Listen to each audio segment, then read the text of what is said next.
morning. Good morning. If you're joining us, thank you for joining us. It should be a really fun session today. And we do have a poll on the screen while you're waiting. I'd like to know if you know, and most of you probably do, how long is your sales cycle? So that's basically from the very first time somebody has heard about you for the first time.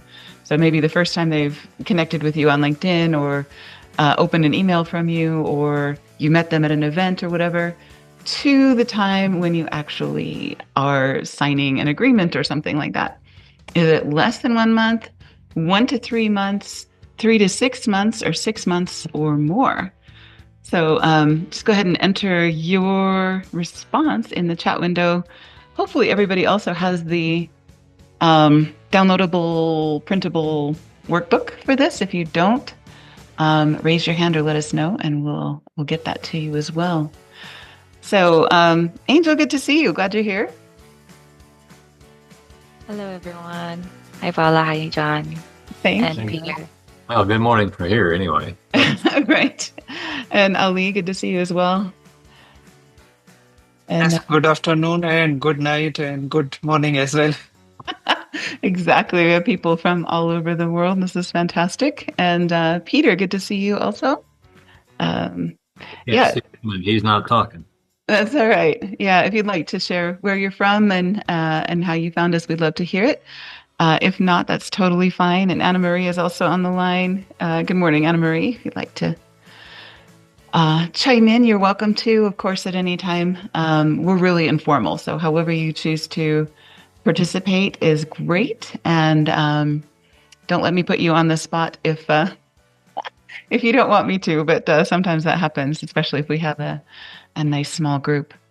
So I would say, if I can share, for ABCI, when we started 10 years ago, most of our clients or most of our projects were larger, but we had a much longer sales cycle. That's before we made some changes and started putting together some smaller packages and things like that to shorten our sales cycle. But we had an 8-month sales cycle for a long time. And, now I would say, I don't know that we have enough data to really calculate, but I would say it is probably 5 to 6 months. So we would be kind of in the number 3 category if we were to say how long our sales cycle is. So I just put 3 in the chat window. 4 to 5, maybe. Okay, so that would fall into the category of item number 3 is 3 to 6 months, right? Good morning, Peter. I'm glad you joined us from Florida, and we won't make you talk. So that's great. Anna Marie, I'd be interested to hear the sales cycle for advertising for a magazine. Do people buy that fairly quickly, or is that something that takes a while to go back and forth with the media kit and proposals and ideas and this and that and the other thing? So I'd be interested in hearing your thoughts on that as well. And if any of you guys Yeah. have, oh, go ahead. Yeah, I was gonna say, it really varies from client to client. I mean, sometimes we close it really quickly, and sometimes it could take a couple of months by the time they review the media kit and the testimonials. So I would say on average, it's probably 2 months, but, because some of them do it within a couple of phone calls, and some of them it takes much longer. So the average probably 2 to 3 months. Okay, excellent. That is good to know. So you're not selling candy bars either. At least they're not impulse buys or immediate sales. And I think that's the biggest difference between us and any other industry. Uh, I think the only people that I know of that have a longer sales cycle or a similar sales cycle to us is people who are in commercial real estate. If they're selling apartment buildings or office buildings or whatever, that takes a really long time, sometimes, a year or more.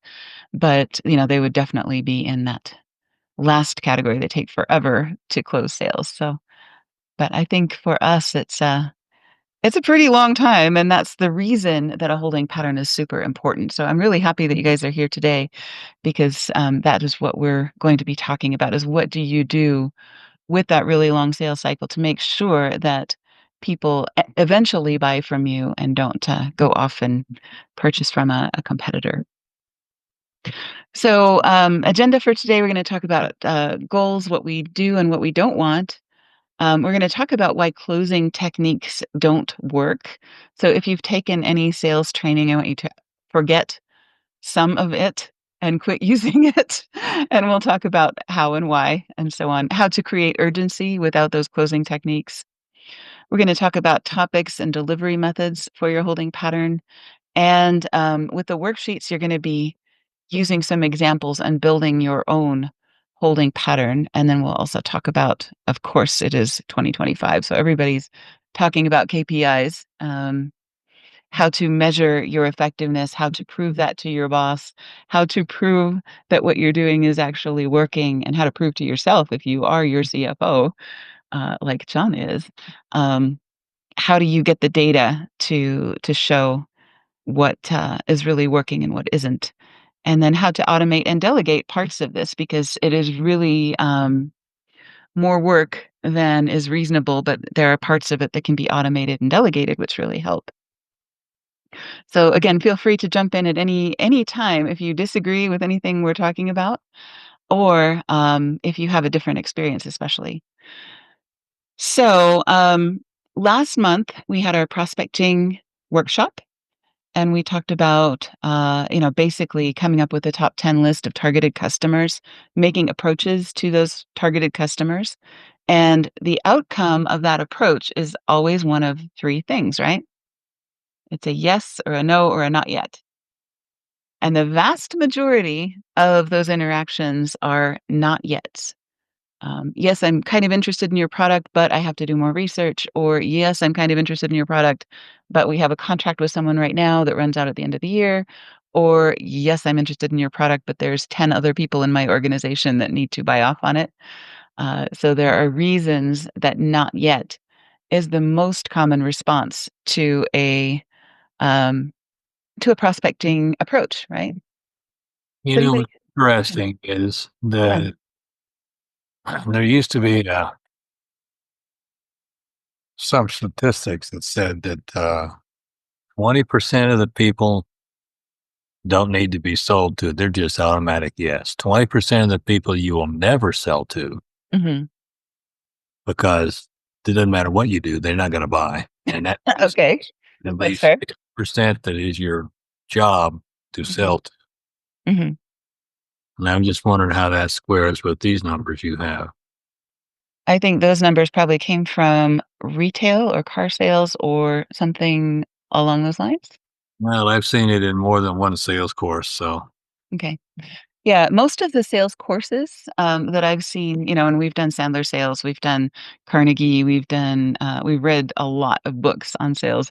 So there's a lot of statistics out there. And most of the statistics are about high volume industries. So, it's really hard to get meaningful statistics from aviation because a lot of our brokers and things will do 10 sales a year and they're totally happy with that. Um, so, that becomes statistically hard to, because you get one outlier and it throws the whole so if scheme off. they do 10 sales a year, it'd be interesting to know how many people they approached. Right, exactly. And that's the main thing about our prospecting workshop is you learn how to keep track of that, so that if I need to make 10 sales this year, I need to make 100 approaches or 1,000 approaches or whatever. So you get to know that from your own data over time. Cool. So does anybody have different experience than this? Ali, you've been doing prospecting a little bit, and I know you're getting a lot of not yets, or at least a lot of no responses, which actually turns into a no over time. If you get 2 or 3 non-responses to your approaches, we call that a no. Yes, it's as Anna Mary mentioned that it's very organization to organization. Hmm. Uh, I've been struggling a lot, but in my point of view, what I've learned in last 2 months that try to be go with a different approaches. Don't rely on one method on one approach. If you are trying through the email marketing, go through with the LinkedIn and Instagram and try to connect with them as well.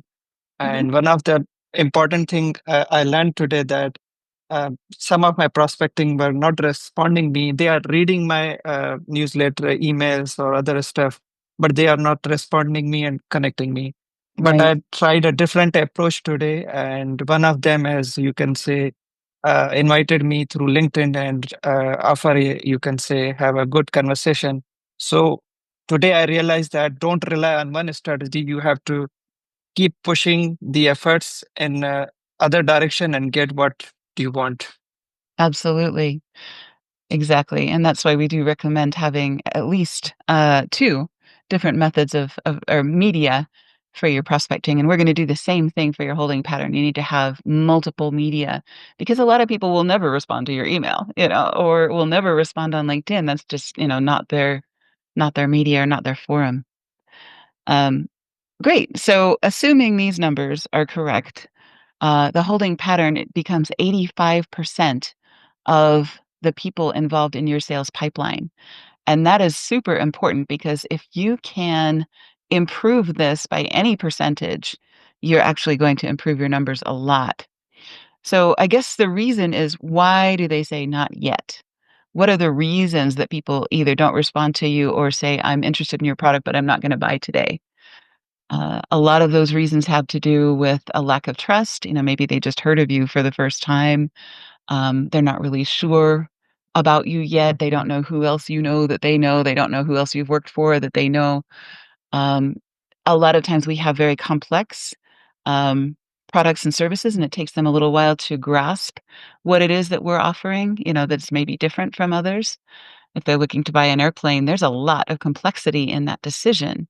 Should we go with the Citation? Should we go with the Gulfstream? Should we go with the Pilatus? There's a lot of different options that are available to them, so the complexity of that decision is really hard, and so, it takes a long time to consider those alternatives.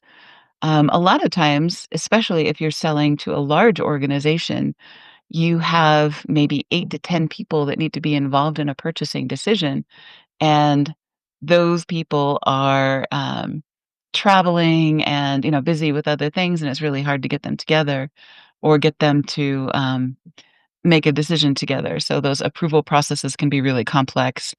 Lack of clarity about their return on investment. This is a huge one. If you are,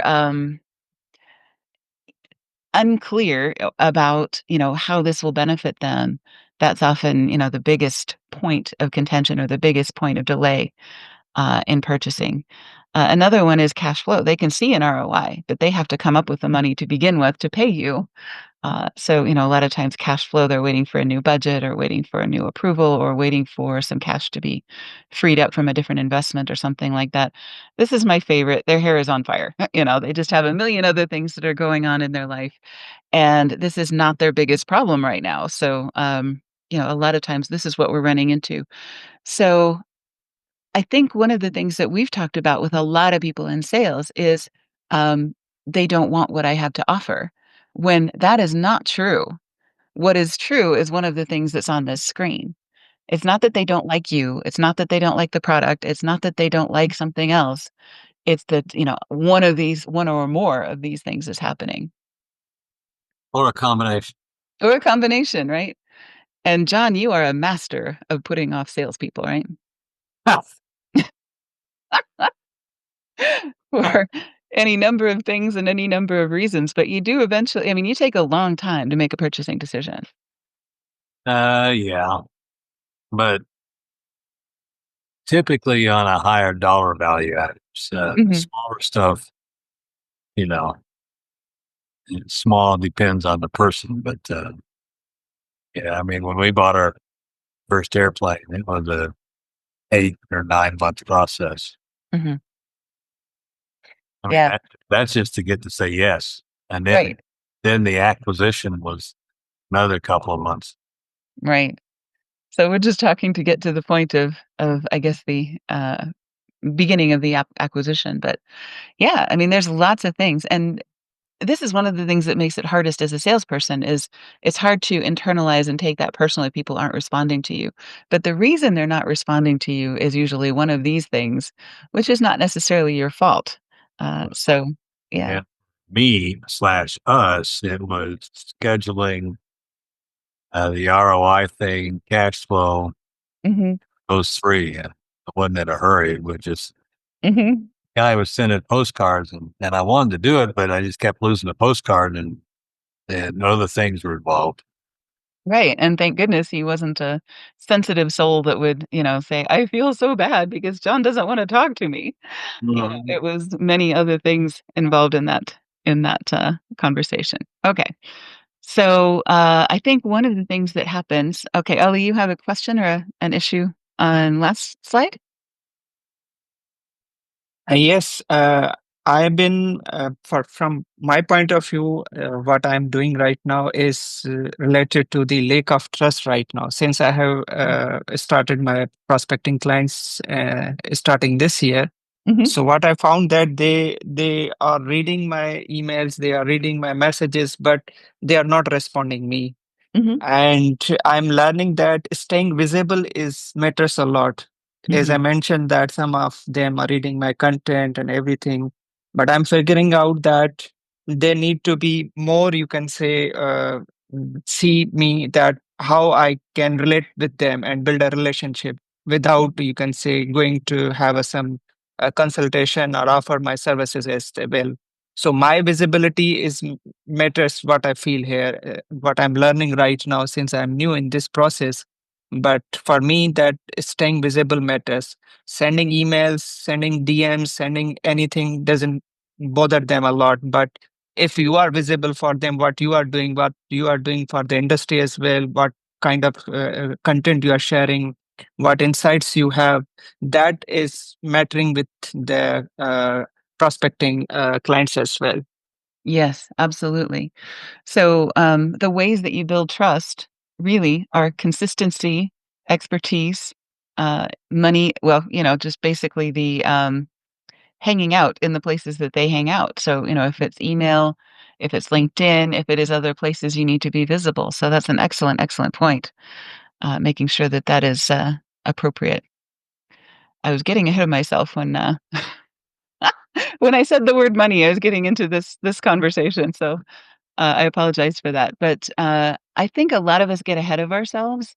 We want to go straight from the prospecting to the sales, right? We just want to skip this whole circle and just go straight from here to here with nothing in between.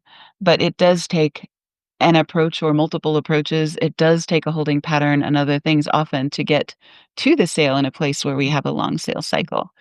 And the other thing is we don't necessarily need to sell the whole chain. We don't need to sell the airplane. We don't need to sell, a year-long consulting gig. We don't need to sell something large. Sometimes we're just asking for too much. We just need to sell the next link in the chain, which is maybe the consultation or the next step in the process. So if we've done this right, if we've done a holding pattern right, we found a person with the money, authority, and need to be a customer. We call that, we use the acronym MAN. Do they have the money, the authority, and the need to be a customer? We've started a relationship that everybody feels good about, and we've invited them to take the next step in the sales process. They have said not yet, so we're gonna keep them engaged indefinitely until they build that trust or until they get that budget or until whatever it was on this last slide has changed to the point where they're ready to do business with us. And sometimes that is beyond our control, and sometimes that's beyond the prospect's control as well. So we have to have a full sustainable pipeline of qualified prospects to have a sustainable business, right? And a very adept holding pattern. Yes, exactly. And we need to have enough people in it to make sure that we are making enough sales to keep our business sustained, right? I think you've probably heard it before, but the longest person in a holding pattern I know about Hmm. was about 8 years. Yeah, And we just pretty much given up on them. We kept them in there anyway. right. Exactly. So, of the people that you're prospecting to, some of them you're going to make approaches to because you've discovered that they're qualified. And some of those are going to go into your holding pattern. And some of those are going to become sales. And you'll figure out the percentage for each of these steps as we go forward. So here's what most people in sales, especially if they're coming from another industry that doesn't have long sales cycles. They are like, okay, we just had a great Yeah. consultation or something like that. So then they are calling every day or every week saying, are we ready to get started yet? Are we ready to get started yet? I know you wanted this. Let's get started. Let's get moving. Here's what we need to do next. Mhm. And then there was a statistic that we used to use a long time ago, which is very valid in Mhm. aviation. Mhm. That is, most salespeople give up on the second or third attempt to talk. Mhm. In reality, they will tell you that it takes at least 12 plus contacts before you actually get somebody to talk to Yeah. you. Right. That doesn't mean the same thing over and over again. You have to vary it. And yeah, when you call somebody, have your voice message ready, because you got to get a voicemail. Have a good one ready so that you can just say, "Oh, well, thanks. Here, blah blah blah blah blah blah," and spit it all out exactly like you want it to be. And then so you vary the approach, the contact every time you make it. Yep. And we'll get into all of that. But yeah, you never want to do the same thing twice. And you never want to say the same thing twice. But this is one end of the scale, is just that annoying repetition. Ali, you had a question or something? Yes, I have a question that let's suppose I had able to get a free consultation call with my prospecting clients. Hmm. How do I make sure my free consultation offer doesn't feel too salesy and I make them feel comfortable, not pushy? Right. Because in my right now, I'm in a position to have a quick sales in my, you can say, account and things to be done quickly. But I don't want to be very pushy. But how do I balance the equation or conversation? Okay. So you're looking at a consultation. Someone has requested a consultation with you? No, I'm just asking that if in a process of that, if someone is, you can say, schedule a free consultation, but I will be in a hurry to make you can say, sales. Mm-hmm. But I want to not become too salesy person, not too pushy. Yeah. And how do I make the conversation feel balanced on the both side? Right. So let me counter that with a question. Hmm. So you meet somebody that you don't know in real life, and you'd like to make them a friend. What do you do? I say, hello, how are you? My name is Mohammed Ali, and please introduce yourself and how do we can help each other. Right? But you don't say that. But I have to introduce myself. This I am Ali, and I'm doing this and that, and you can introduce yourself, and the conversations move on. Exactly. But the whole intent is to become friendly. Right. Yes, exactly. Often, I don't feel comfortable walking up to someone and introducing myself. I will ask them a question. So, if I meet somebody or if there's somebody that I would like to meet in an event or something like that, I feel like the first conversation should be about them, not about me. Exactly. So So, whoever is you mhm. approach, you actually get to the point of talking and say, "So tell me about your product, or tell me about your company, or tell me about how you do things." Right. Or, I read the book that you wrote, or I read the post that you made, or, something like that. And I have a question. Then that way you're asking them about something that they are interested in and that they want to talk about and get them talking. And that's the whole point of your first consultation, is to get them talking about their problems and, finding that opportunity to help them solve those problems. You get them Get talking them to, first. get Right? them to talk, and then and if you can, ask them for advice on something. Hmm. Then That's a Okay, but whole if other conversation, right? Is yep. how to do no, a I have just consultation. follow-up question, just a quick question. If Okay. how many percentage of prospecting clients are, you can say, responding in the same way? Means they are interested by talking themselves about their product services, and how many percentage are not interested to talking about their service and product? They said this is our first call. We are meeting first time. and this conversation not about me, this conversation is about you, that why you can say make a consultation with me. So I want to divide the percentage of the people or the clients that who likely more interested to talk about themselves and who are not likely to talking about themselves. Is there any statistics to define this criteria? No, but in my experience, everybody wants to talk about themselves and they want to talk about their problems and they want to talk about what they expect from me. What you So have to do is make it easy for them to do that. right, and say, so, you requested a consultation about this aircraft, can I ask you how you are traveling now? Are you traveling commercial? Do you have another airplane? Do you have a jet card? What is your situation right now? And they're always happy to talk about that and then say, okay, so you're obviously not happy with that because we're talking today. So can you tell me more about your problems? More about what's coming up? Uh, and the reason that you're spending time with me today, uh, obviously there's something that is can be improved about what you're Yeah. doing. Why do you want to change airplanes? Exactly. It's about them. It's not about us. If we're talking about marketing, then they clearly, if they've taken the time to schedule an appointment with us, then I would ask them, how are you making sales today? Are they mostly word of mouth? What's your best channel? How are you? What's your most successful way of doing this, and how is that working for you? And they will always tell you about problems that they're having, almost always. Especially if I send some information ahead of time, and we'll talk about that in just a minute. If we do our holding pattern correctly, then we're solving a lot of those problems. So one side of the conversation is annoying repetition, where you're calling all the time and saying, "Are we ready to start yet? Are we ready to get started yet?"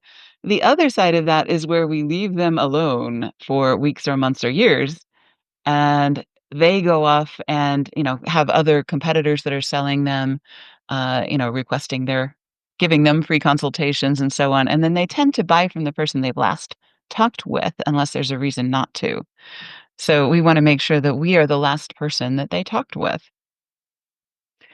Okay, so let's take a break from that and talk about closing techniques. So anybody here take Sandler sales or Dale Carnegie or Zig Ziglar training or anything like that? Yeah, and a lot more. Okay. So, you know about the puppy dog clothes, Oh, you know about the thermometer clothes, the Ben Franklin clothes. Um, all of those things are now seen as manipulative. Uh, you know, what would it take to get you to buy this car today? Those kinds of things, especially in the aviation industry, they're seen as insulting, they're seen as manipulative. They just don't work anymore, right? it depends. Okay. Of course, you're going to argue with me, so go ahead. Well, the last car I bought, I didn't plan to buy, and I was actually trying to get out of there, and they attempted the Ben Franklin clothes on me, right? Okay. Yeah. The What line does it down the take? middle of the whiteboard. Here's the pros and here's the cons. Yeah, that. What does it take to get you in the car? Oh, that's this one. That's the what does it take today? Okay, Just make a yeah, okay, decision that right one. now. Right. And so, having been to sales courses all over the freaking place, I Hmm. knew what they were doing. I told them I knew what they were doing, and I said, "That's not going to work." I said, "You guys are nice. I just want to get out of here." Hmm. And they asked me that question. I said, "Okay, this will get me out of here." So I gave them a list of stuff they should have said no to several times over. Hmm. And they said, and they wrote it all down on a sales note and says, "Okay, will that get you into the car?" I said, "Yeah," The because development. it was so good for me, I couldn't pass it up. Okay. I mean, and I told them, I said, "I used to teach sales. Shoot, this, I know what you're doing. You guys, you, Hmm. you know." Yep. And but I mean, some of the stuff I asked for, I said, "Are you serious? That you're going to do that?" And said, "Well, yeah." Said, "What's wrong with the car?" I said, "Nothing. We'll warranty it for 2 years, bumper to bumper." I Yeah. said, "Okay." And they did, and I did, and I've got the car. Okay, so you're disproving my point, but Only not disproving it, right, but there's a case for when it might work. I mean, they really wanted to get rid of that car. Otherwise, they wouldn't have done what I asked them to. right.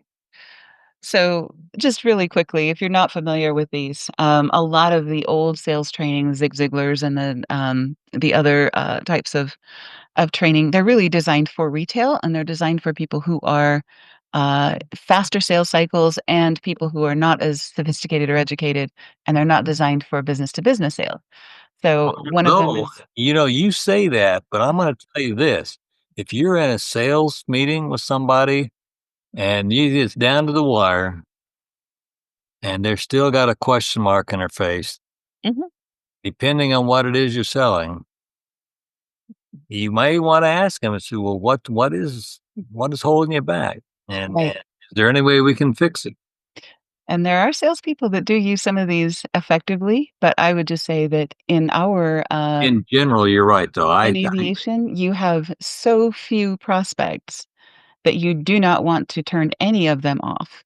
And you can't afford for any of them to have had a bad experience or to feel like they've been manipulated or strong armed, right?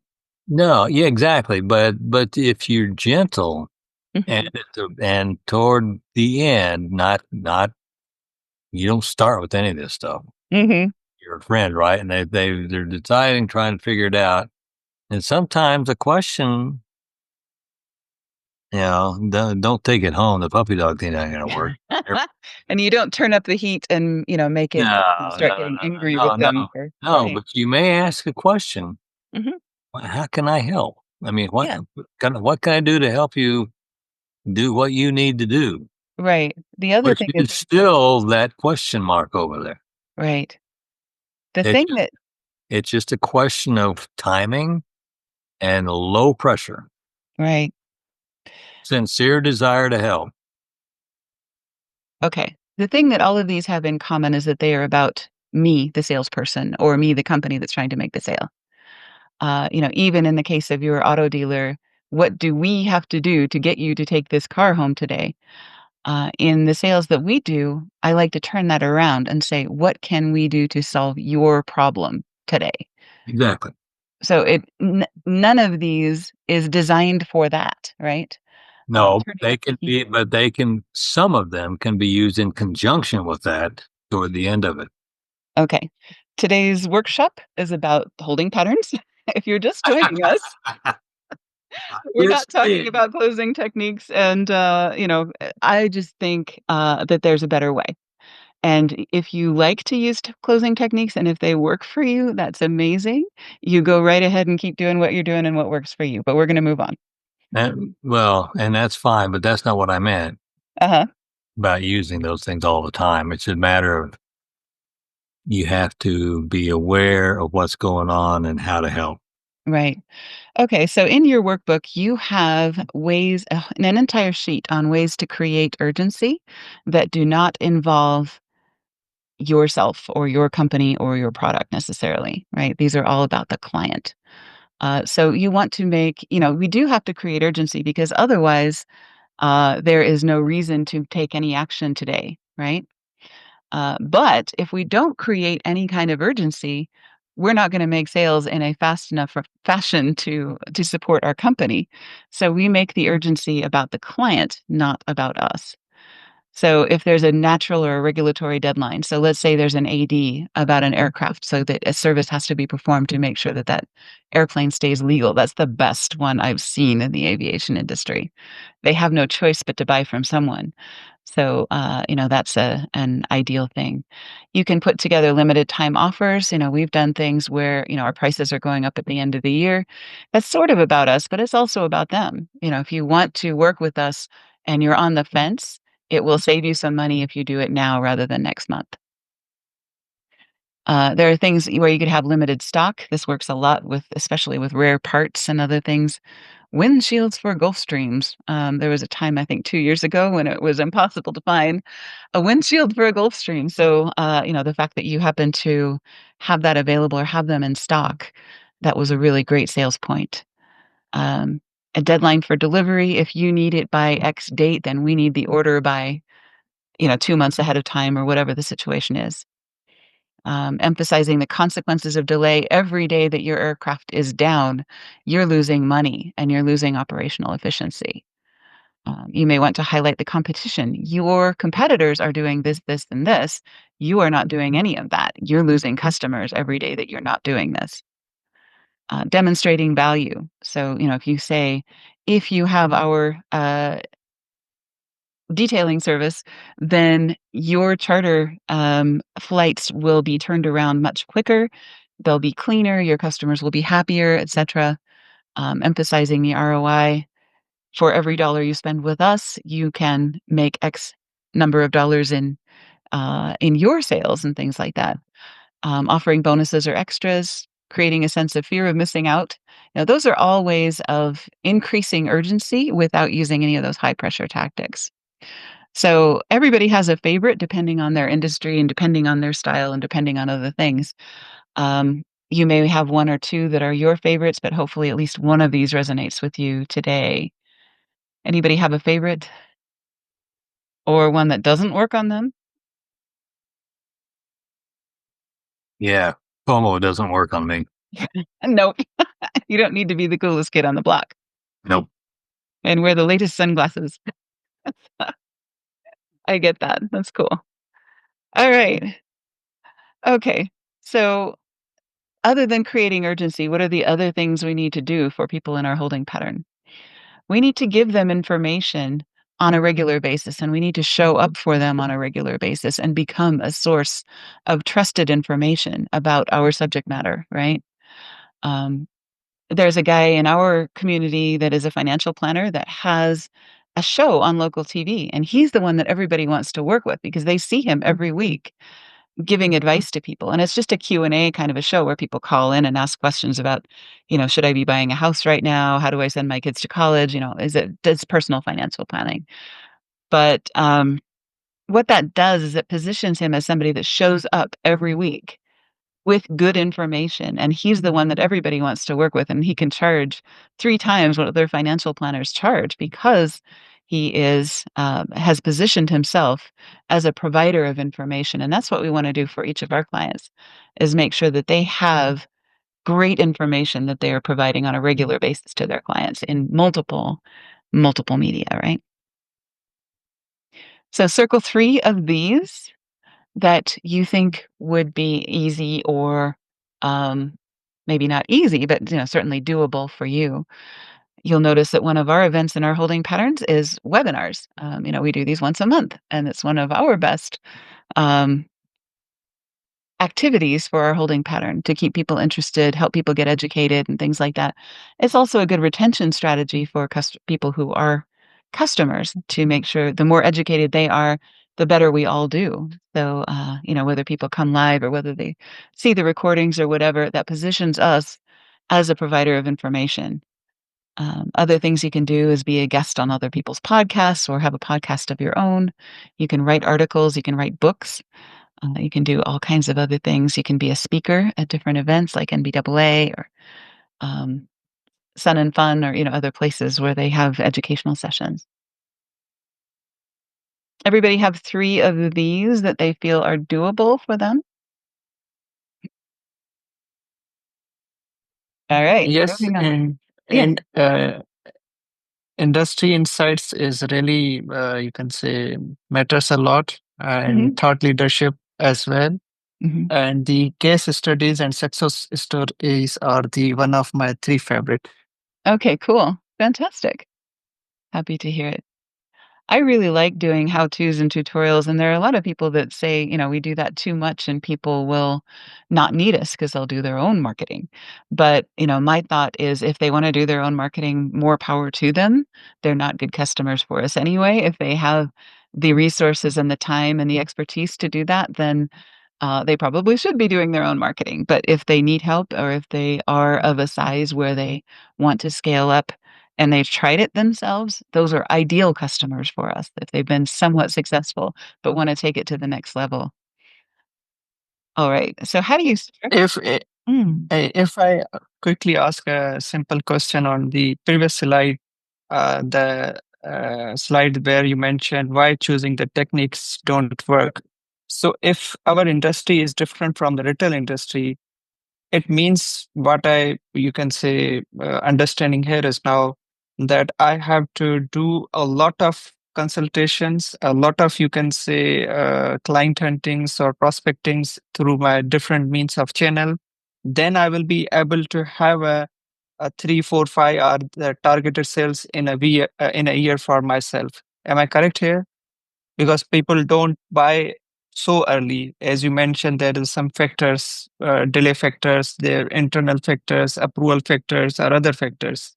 Right. What my question is that we have to do a lot of work in terms of a retail person in doing a sales so urgently, but in aviation we have to do thousands of clients hunting by every means and put a top 10 list after every 3 quarter and then move on our strategy. Am I right? Well, I'll tell you my numbers. I make, I think out of 10 approaches that I make, I will get about 2 consultations. Of those 2 consultations, I will get 1 client. And those are rough numbers. If I go bigger, if I say 20 or 100, then, the numbers may vary a little bit. But, if I make 10 approaches and there is a time delay. So if I make 10 approaches this month, and I hardly ever make 10 approaches in 1 month just because, that's only part of my job. So, um, let's say I make 5 approaches this month, chances are I will get 1 consultation request, and then I will get half of a client. So if I need to step that up, then I need to be doing more consultations or more approaches, more consultations, and, getting more clients. So I So often how do. much a big list of yours for the prospecting clients? Are you targeting 100, 200 per year? Then you have to shortlist among them, top I 10, have and move on. I have a top 10 list, and I turn that over every month. So I get to a yes, no, or not yet every month on that 10, and I move on to the next 10. You hear what I'm saying? Yes, but I'm asking that how big is your list and per year? Do you have 10 100 per year, clients, 10 200? per month, Yes. right? If I Okay. multiply that by 12, that's 120. Okay. Okay. So Okay. 10 a Gotcha. month. Right, exactly. Okay. So then that means I put 120 into my holding pattern, right? Because if they were not yet, they go into the holding pattern. So, the holding pattern is building over time. Um, but yeah, that's kind of the numbers that I do, and a lot of salespeople or a lot of brokers do fewer than that and are very successful because they only need to make, um, you know, just a few sales a year. All right, so how do you do all of this? How do you get all this done? Obviously, it's a lot of work to do um, webinars and to do posts and to do videos and to do all of these things and to provide all of this information to people. We put together a content strategy for each of our clients where we start with here are the main topics that they're interested in being known for. We do 1,500 word articles typically. From those articles, we can derive a lot of media. So, we have people coming to us because of SEO. So if somebody is interested in the topic we wrote about, they will find us. If they're looking for the difference between a Pilatus and a citation, they will come to an article that talks about that, that does a side by side comparison. And, they will look us up and they will find us, if assuming we're a broker that sells both of those aircraft. Um, we can do social posts about these things that are shorter than our 1,500 word article. So out of that article, we may derive 5 or 6 posts. We can do short videos that draw attention to that article. Often there are things, some minor points that can be visually illustrated, things like that. We can put those videos together, put them on YouTube, put them on our website, etc. We can send those in emails even, to people on our holding list and so on that demonstrate those specific points. We do email and postal mail to our prospects, to people in our holding pattern. And sometimes we buy paid ads for clients. We haven't done much of that. I think that should be a last resort because I think between the rest of this, they're a lot more cost effective and also more credible. If it's not a paid ad, it's an article or something along those lines. So great content gives you reasons to stay in contact with your prospects without doing this. Are you ready to get started yet? Are you ready to get started yet? Are you ready to get started yet? Instead, you're saying, hey, when we talked, you mentioned this, or here's something that's happening in your industry that I thought you should be aware of, and this is how we're addressing it with a different client. Or, you brought this up as a problem that you're having. Here's what we have to say about that topic, and that really helps you become a provider of information instead of a pest, right? And it also helps you position yourself very differently than somebody who's putting pressure on someone. You're just simply providing assistance. All right. So now you probably have a way to create urgency, and you also have three other topics that you've thought of, from the workbook, and you can write those down here so that you are developing your holding pattern in a way that's going to make sense for you. Everybody with me so far? Yes, 100%. Okay, fantastic.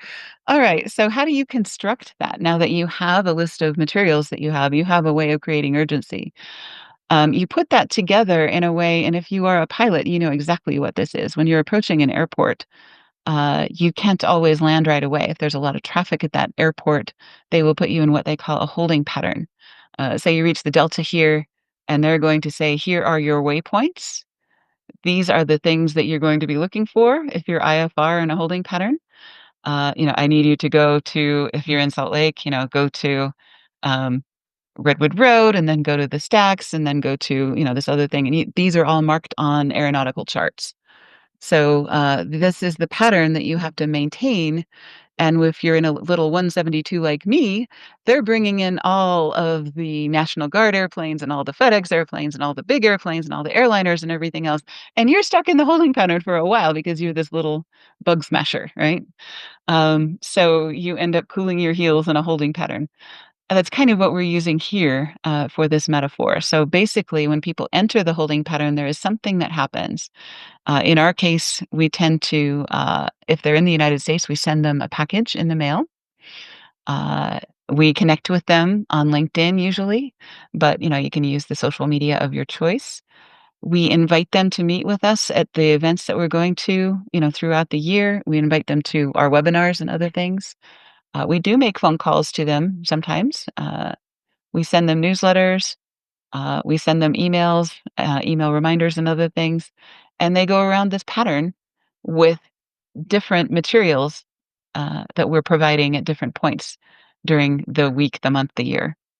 And you want to vary the format and the delivery method of this. So, as Ali mentioned, you want to be visible. You want to be seen in more than one place. You want to be an entity that does more than just send them email. So, you also want to be um, on the podcast they listen to. You want to be on the social media that they listen to, and other things like that. So, this is what we call a holding pattern, and this is what we build for each of our clients as we work with them to help them keep people interested, keep people building trust, solving those problems, and taking time as they're working through, their last contract or the next budget or whatever it is that they need to do to get to the point when they can buy from us. All right. So choose your weapon, right? Some people are really great at the phone.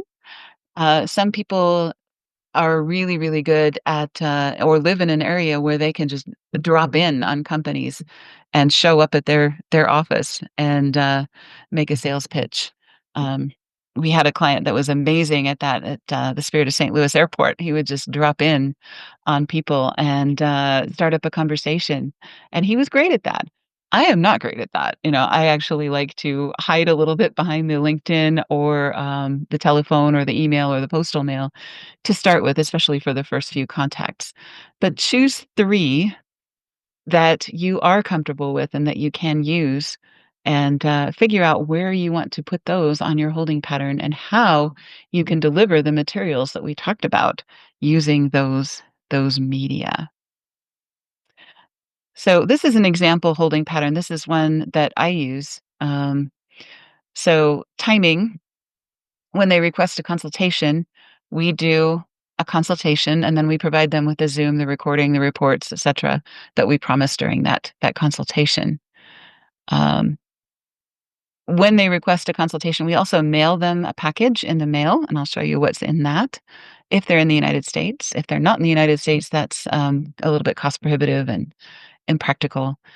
I also follow up and connect with them on LinkedIn. So these first three things happen right when they approach us or right when we approach them for the first time, as soon as they ask for a consultation. After that, we send them a weekly newsletter. Every Monday, we send a Marketing Monday. And then, sometimes we send other topical emails and things like that. Monthly, we do how-to guides and tutorials. We do a live webinar like this one. Quarterly, we provide product updates, personal phone calls, etc., to some of the people in our holding pattern, the ones that we think are the most likely to be coming up on their opportunity. And then annually, we do a breakfast at NBAA and try to meet as many of them in person as we possibly can. So this is an example of a way to use these multiple media in ways that connect with people on a regular basis. So there's a blank sheet on the next page where you can figure out what you want to provide to your holding pattern. What is the timing, what is the topic, and what is the delivery method for each of those things. Make sense? All right. Yes, I have a question. Yes, of course. Okay, let's see. The client is now become on the holding pattern. They didn't come and buy our services. Mhm. Now, what should be our next approach? Are we doing a separate sort of, you can say, email, LinkedIn messages, content, etc., or we have to do the same strategy as we were doing since the start? So what is the you can say approach difference between the holding pattern clients and the new ones? What Right. I'm trying to understand. Okay. So you have this page filled out, right? You have an urgency message and you have 3 topics that you're comfortable with providing for them. Yes? Yes. Okay. Cool. So then you can fill this in. Of course, the weekly and ongoing you may want to do for everyone in your um on your list, of course, whether or not they've requested a consultation. Um, on request, you're going to have some special things that you do for them. Maybe, connect with them on LinkedIn. They may have reports that they've requested from your consultation. You know more about them than you did before. So you provide them with whatever is special to them. I like to send them the Zoom recording of our consultation. I like to provide them with some reports that we've put together from the consultation. I send them a set of information. It's the same thing that we send by postal mail that we send in email. It's just a question of, I think physical is a little bit more authoritative, and you can always repeat things if you send them by postal mail. You can also send them by email. But I always send them a follow-up after a consultation saying, "Here are the things that we talked about. Here's how we can help you. Here are some here are some results that we've achieved for other clients," and so on. Um, so when I put that together, it's these 3 tied items in the top 3 lines are usually pretty specific based on the consultation. The rest of these are the same for everybody in our holding pattern. Did that answer the question? Okay, great. Thank you. All right, cool. So we just have a few minutes left, but one of the things that we want to do is figure out which are our most effective waypoints. How do we measure these things? So, your LinkedIn audience, what is your audience size? What is the engagement level of people from your holding pattern in that regard? What are your open and click rates in your email situation? If you have a trade show, or if you do an event or something like that, how many appointments did you make? How many booth visitors did you get? How many badge scans did you do if you're using one of those guns at a trade show, right? Um, at a webinar, how many landing page visits did you get for your webinar? How many signups did you have for your webinar? What were the attendance? What were the Zoom stats for how engaged people were? how many people downloaded the workbook for this webinar as an example. If you have your phone hooked up to a system, and a lot of larger companies do, you can track your phone records and figure out how often people are dialing and things like that. We do that for some of our larger clients that use CallRail or something along those lines, where they're tracking outbound calls and inbound calls, things like that. For postal mail, you can do postal tracking, or you can do QR codes. Like, a lot of people send postcards, and you can track how many times a QR code was scanned if you're sending a QR code by email or by mail.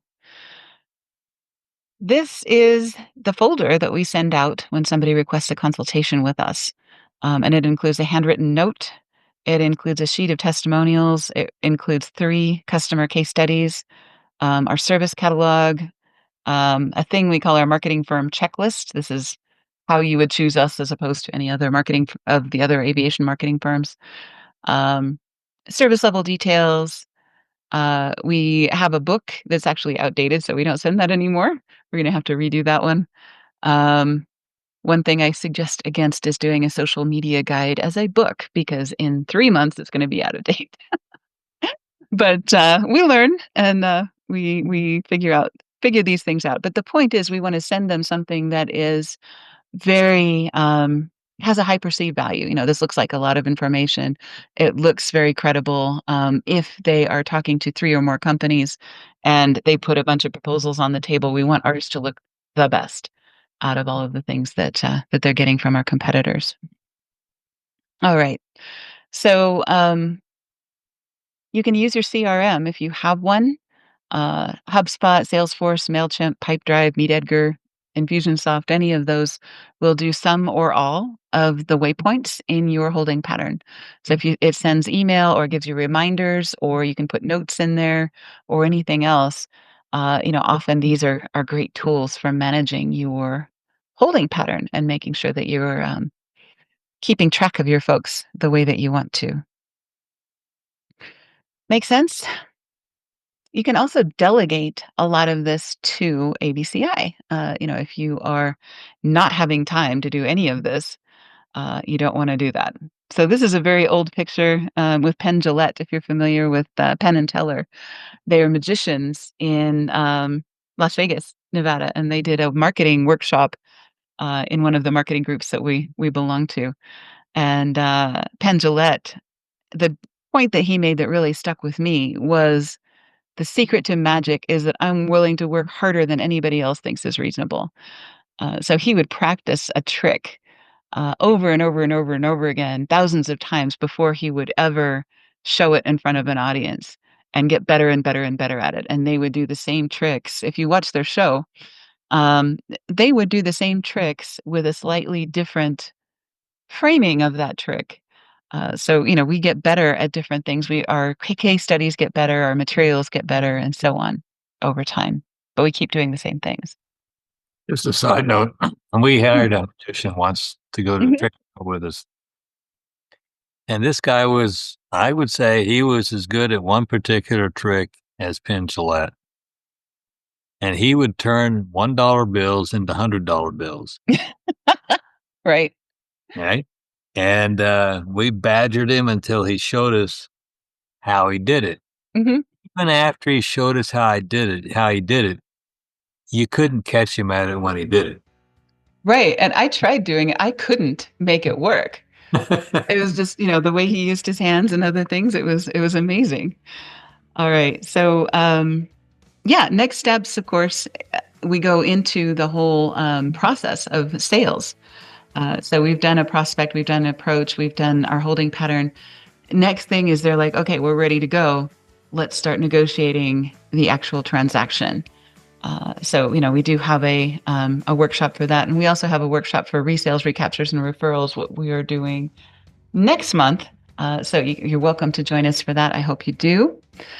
If you would like to learn more about what we do, request a catalog, request a consultation from us, and you will see firsthand how our pipeline works, right?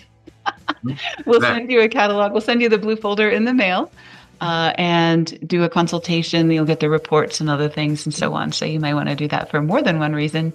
Number one, because we may be able to work together. And the other is if you just want to see a pipeline in action that has been improved over the course of 10 years, we'll put you in that and make that work for you. Thank you for joining us. Really appreciate you coming. And if you are a client or a team member, you're welcome to stay. We're doing group office hours next. And anyone who has a question, comment, problem, situation, anything else, we'll jump into that and then get your problem solved and get you on your way. So thanks for joining us. Let me know in the comments or if you have anything else. Thanks, Peter. Glad you joined us. And Anna Marie and Ali and Angel and Ben, good to see you. And John, thank you for arguing with me as always and making this more interesting, hopefully, for everyone. See y'all later. Ciao. All right. Talk to you soon. Thank you, everyone. Thank you. Bye-bye.